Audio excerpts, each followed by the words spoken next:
just about every year, but can you think back to when you were young, when you first understood the fire of this rivalry? Did it take playing in it? Was it sometime when you were growing up? Yeah, I think it's just a different perspective from watching as a kid. Not really.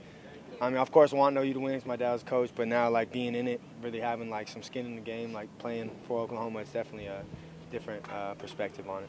What was that discovery the first time that switch kind of flipped for you?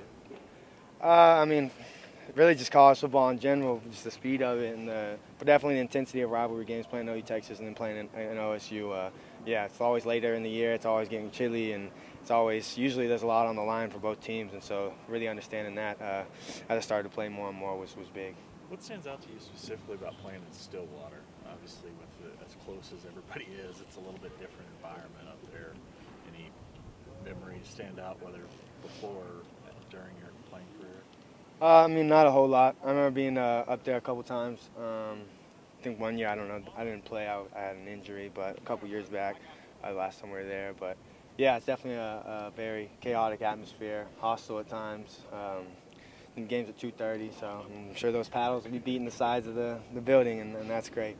Does it help having gone through the Texas game before heading into this one?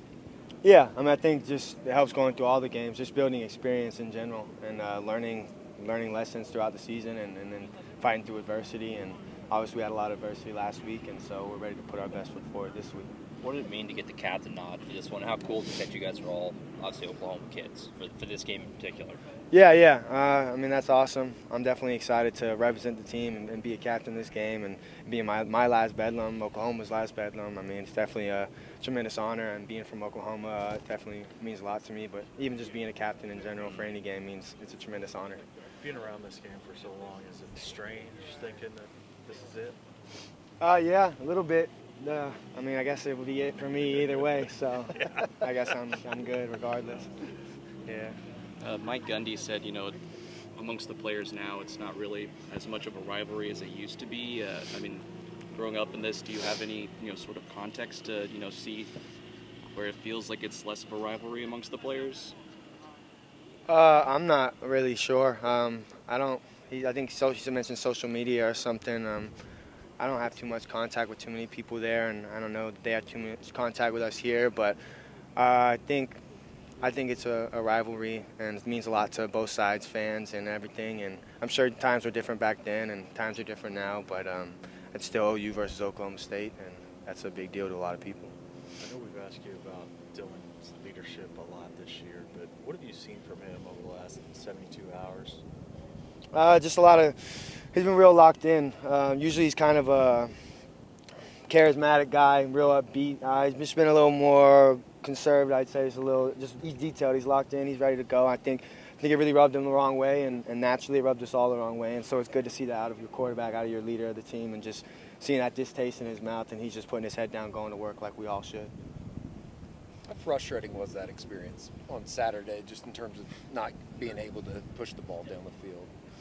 I mean, yeah, it was frustrating at times. I think the rain, not to make excuses or anything like that, but I'd say there were times we tried to push the ball down the field, and we're going to continue to try and do that and complement that with good running game and good defense, and then continue to just play Oklahoma football and play the standard that Coach Venable sets for us. You feel like when you guys have gotten rolling this year offensively, you've been super aggressive?